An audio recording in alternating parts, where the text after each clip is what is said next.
Chilli powder అన్ని రకాల వంటలకు పచ్చళ్లకు సరైన chilli powder. No colour, no chemicals. నమస్కారం, welcome to iDream. Dharma Margam with Vijitha కార్యక్రమానికి స్వాగతం. ప్రస్తుతం మనతో పాటు ఉన్నారు ప్రముఖ జ్యోతిష పండితులు, ఆధ్యాత్మికవేత్త వీరాపురపు సుబ్రహ్మణ్య స్వామి గారు. ఇప్పుడు వారితో మాట్లాడి మరిన్ని విషయాలు వివరంగా తెలుసుకుందాం. నమస్కారం అండి. శుభాశీస్సులండి. మనకి శ్రావణ మాసంలో మొదటగా ప్రారంభంలోనే శుక్రవారంతో ప్రారంభమవుతుంది. వెంటనే ఒక 2-3 డేస్లో నాగుల పంచమి రాబోతోంది.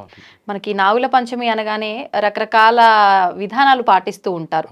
కొంతమంది చవితి రోజు నుంచి ఆచరిస్తూ పంచమి 2 రోజులు అంటారు, కొంతమంది 4 రోజులు 5 రోజులు అంటారు, రకరకాలుగా చేస్తూ ఉంటారు. అసలు ఏ రకంగా చేయాలి, అసలు ఎందుకు చెయ్యాలి ఈ విధానాన్ని మనం? మంచి మాట అడిగారు. ఈ విశ్వంలో నాగారాధనే చాలా ప్రధానమైనది. ఎందుకు అది కూడా అన్నానంటే అన్ని లోకాలని కూడా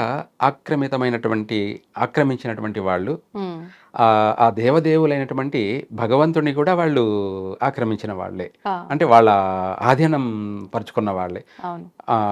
ఆ మహాలక్ష్మి అయినటువంటి అమ్మవారిని అనంతలక్ష్మి అనే పేరు పెట్టి పిలుస్తారు. ఏమిటి అనంతలక్ష్మి? అనంత అంటే ఏమిటి? మొత్తం లెక్కలేనిది, అంతం లేనిదనా? ఓకే, అనంతలక్ష్మి అంతటా వ్యాపించి ఉన్నది అనుకోవచ్చు కదా. అనంతలక్ష్మి అంటారు. ఏమంటారు? అనంతలక్ష్మి అంటే దాని అర్థం ఒక మాటలో చాలు. అంటే అనంతం అంతా, విశ్వం అంతా కూడా వ్యాపించి ఉన్నటువంటి వాళ్ళే నాగదేవతలు. అందుకే అనంతలక్ష్మి అని పిలుస్తారు. సరే, అదే అనంతుడు అని కూడా పిలుస్తారు. ఎవరిని? మహావిష్ణువుని. అనంతుడు యొక్క ఆధీనమై ఉన్నటువంటి వాడే మహావిష్ణువు, అనంతుడు అని పిలుస్తారు. ఎందుకంటే ఆదిశేషుని వాళ్ళ యొక్క మంచం అనొచ్చు, వాళ్ళ యొక్క సింహాసనం అనొచ్చు, లేదంటే ఏదైనా పానుపు అనొచ్చు. ఎన్ని విధాలుగా వర్ణించినా కూడా తక్కువే. అలా పాల సముద్రమైనటువంటి ఆ సముద్రంలో ఆదిశేషుని పైన లక్ష్మీనారాయణులు, అలా వాళ్ళని కూడా వాళ్ళు ఆక్రమించినటువంటి వాళ్ళు.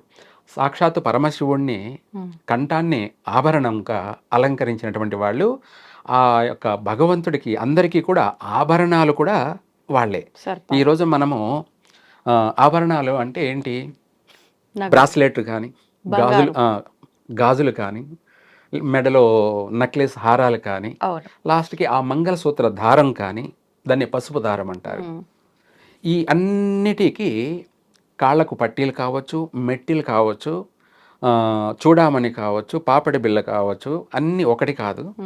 మన శరీరంలో ఉన్నటువంటి ఆభరణాలన్నీ కూడా వాసుకి సర్పం. ఆభరణాలన్నీ వాసుకి సర్పం. అవును. నాగాభరణాలు అంటారు. ఏమంటారు? నాగాభరణాలు. భగవంతుడికి నాగాభరణాలు, మనకందరికీ కూడా అవి ఆభరణాలు. ఓకే. అలా మన శరీరాన్ని మనకు తెలియకుండా పరోక్షంగా మన శరీరాన్ని ఆక్రమించినటువంటి వాళ్ళు కూడా నాగదేవతలే. అలాగే మన శరీరంలో కూడా మన అంగాంగాలని కూడా సర్పాధీనం అని పోల్చి ఉన్నాం. మనకు ఆది నుంచి కూడా మాకు ఇవన్నీ అవగాహన. మన వెంట్రుకలు కూడా సర్పాలే.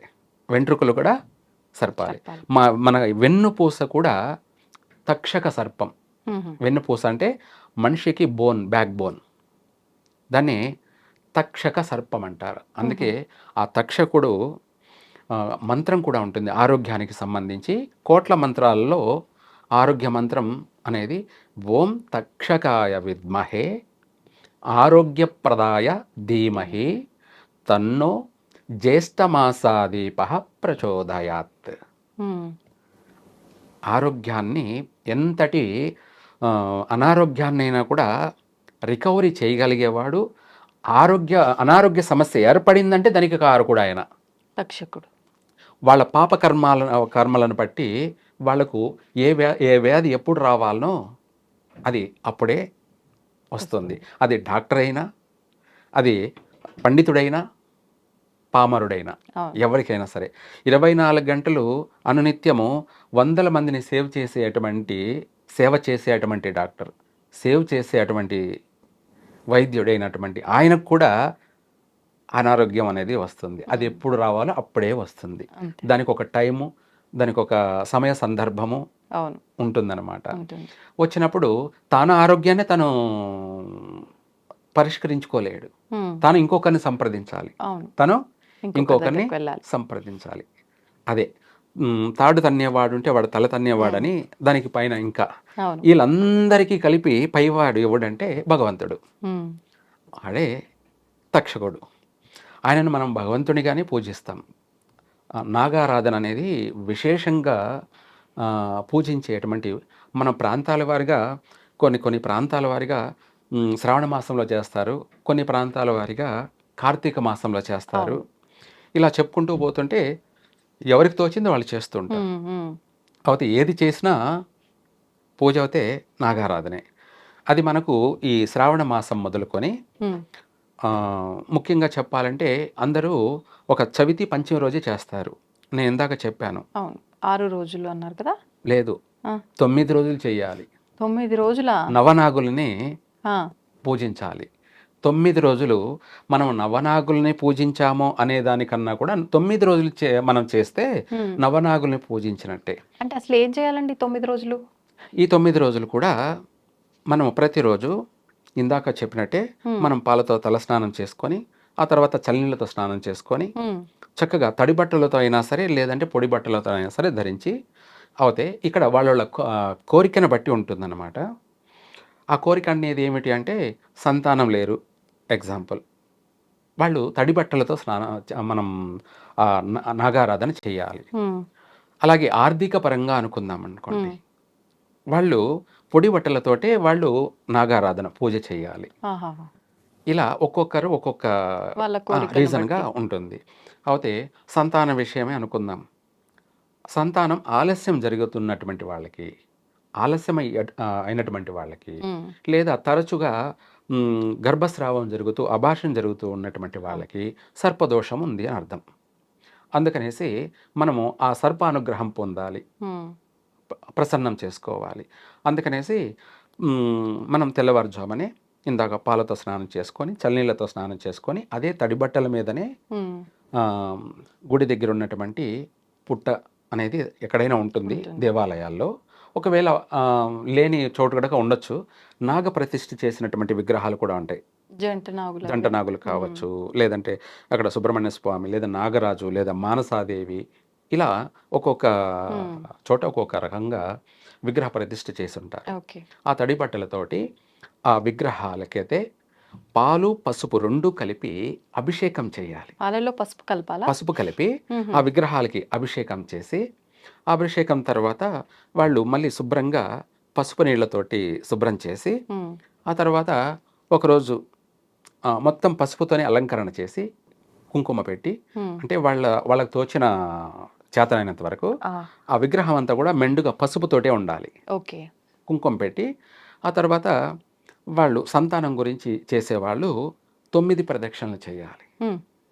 9 ప్రదక్షిణలు చేసి, అది ఇద్దరు చేస్తే బాగుంటుంది భార్యాభర్తలు. ఓకే. ఒకవేళ వీలు కాని పక్షానైతే ఒక్కరు ఆ! చేసినా పర్వాలేదు. స్త్రీ మాత్రం ఆమె చేయాలి. అలా 15 రోజులు కావచ్చు, లేదంటే 9 రోజులు మాత్రం తప్పకుండా చేయాలి. హుహుహు. రేపు శుక్రవారం స్టార్ట్ అవుతుంది కదా! అవును. పాడ్యమి మొదలుకొని అవును. నవమి వరకు. ఆహా!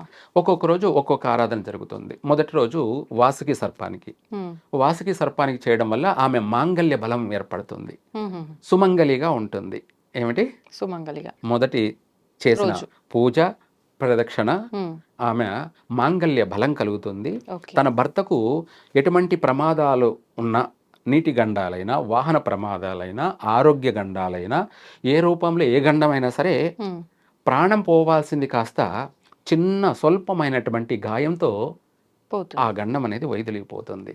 జరిగి తీరాలి కాబట్టి దాని ప్రభావం అంత ఉంది కాబట్టి తీవ్రంగా హ్మ్. ప్రాణం పోకుండా చిన్న గాయంతో బయటపడతారు. అదే సుమంగళి, దీర్ఘ సుమంగళి. సుమంగళి. మొదటి రోజు చేసిన పూజా ఫలం వల్ల హ్మ్. తను ముందుగా సుమంగళిగా ఉంటుంది. తర్వాత రెండో రోజు హ్మ్. చేసినటువంటి పూజ కర్కోటకుడికి. ఆ హుహు. కర్కోటకుడికి చేయడం వల్ల తను ఆర్థికంగా బాగుపడుతుంది. తను ఆహా! చేసిన పూజ వల్ల తను. హ్మ్. కుటుంబం అభివృద్ధి చెందుతుంది. హ్మ్. ఇంటికి ఇల్లాలే మూలాధారం. హ్మ్. తన భర్తకు బాగా కలిసి వస్తుంది ఇంట, బయట అంటే తన భార్య చేసినటువంటి పూజా ఫలమే అవును.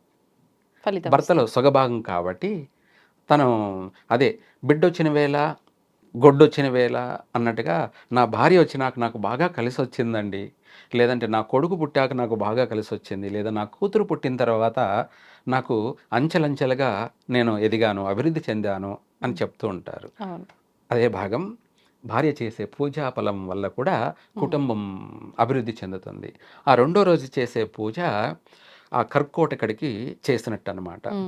అంటే మనం పర్సనల్గా పలానా దానికే చెయ్యాలి అంటే కూడా అది గురువుని సంప్రదించి దానికి సంబంధించినటువంటి మంత్రోచ్చారణ కూడా తీసుకొని చేయొచ్చు.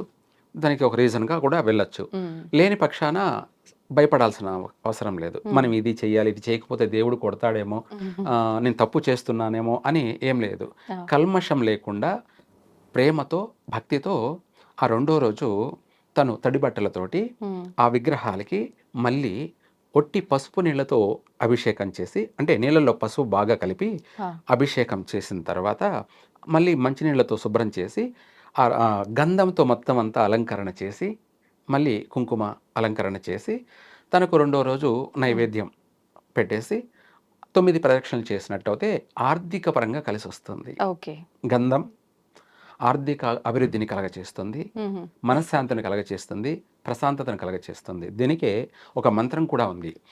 ఓం కర్కోటకాయ విద్మహే ఐశ్వర్యప్రదాయ ధీమహి తన్నో సర్వ విషదృష్టి ప్రచోదయాత్. అంటే మన పైన ఉన్నటువంటి చెడు దృష్టిలు ఎన్నున్నా కూడా 10,000 చెడు దృష్టిలు ఉన్నా కూడా పటాపంచలైపోతాయి. ఐశ్వర్యప్రదాయ ధీమహి అంటే మనం చేసే వృత్తి ద్వారా కానీ, వ్యాపారం ద్వారా కానీ, ఉద్యోగం ద్వారా కానీ, ఏ రూపంలో నువ్వేం చేసినా సర్వ సంపద. ఏమిటి? సర్వ సంపద. ఏ రూపంలో నువ్వు మాట్లాడుతున్నా సంపదే, నువ్వు నడుస్తున్నా సంపదే, ఇట్లా నువ్వు కూర్చొనున్నా సంపదే. ఏ విధంగానైనా ఏ రూపంలోనైనా ఎవరు ఏ పని చేస్తున్నారో దాని ద్వారా వాళ్ళకి లాభం అనేది వస్తుంది. దాన్ని ఐశ్వర్యప్రదాయ ధీమహి అంటే నాకు సంపదని ఇమ్మని, ఐశ్వర్యాన్ని దానం చేయమని. అది మనం ఏకంగా అనంతుడినే మనం పూజిస్తున్నాం. కర్కోటకుడు ఆయన.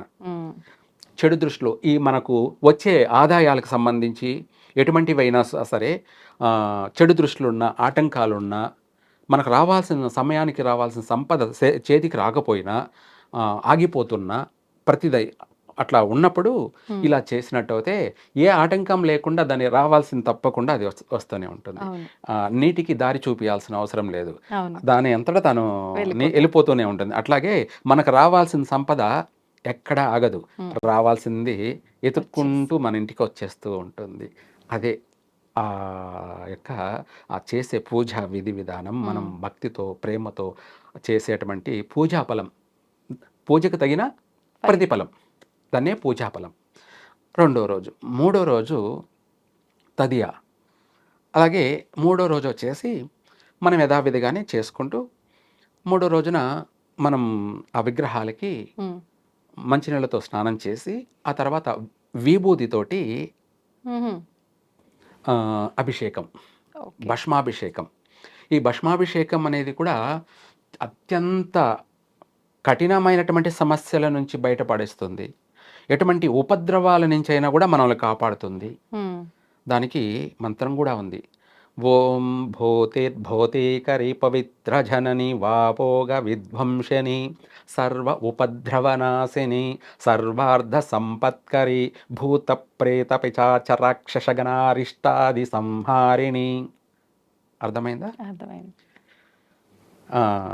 ఈ మంత్రం యొక్క అర్థం ఏమిటి అంటే, మనకు పట్టి పీడిస్తున్నటువంటి గ్రహాలు కావచ్చు, నవగ్రహాలే కావచ్చు, భూత ప్రేత పిశాచ రాక్షసాదులు కావచ్చు, ఎటువంటి అయినా సరే మనమల్ని మన కుటుంబాన్ని పట్టి పీడిస్తున్నటువంటి వాటి నుంచైనా మనము బయటపడతాము. ఈ యొక్క మంత్ర యొక్క అర్థం చాలా ఎంతైనా ఉంటుంది, చెప్తూ పోతుంటే మనకు సమయం కూడా చాలా లెంత్ అయిపోతుంటుంది. కాబట్టి అది లఘువుగా షార్ట్కట్లో అలా ఆ భస్మంతో ఆయనకు అలంకరణ చేస్తే భస్మ ప్రియుడు అనమాట. శివుడు కానీ సుబ్రహ్మణ్య స్వామి కానీ వీళ్ళు భస్మ ప్రియులు అనమాట. విభూతికి వాళ్ళకు విభూతి అంటేనే ఐశ్వర్యం. అందుకే భూతీకరి పవిత్ర జనని. పవిత్రం అంటే అంటే ఏదైనా సరే ఎటువంటి చెడు ఎటువంటిదైనా లేనిది. కూడా అది పవిత్రమైపోతుంది. అవును. అలా పవిత్ర జనని వాపోగ విధ్వంసని సర్వ ఉపద్రవనాశని.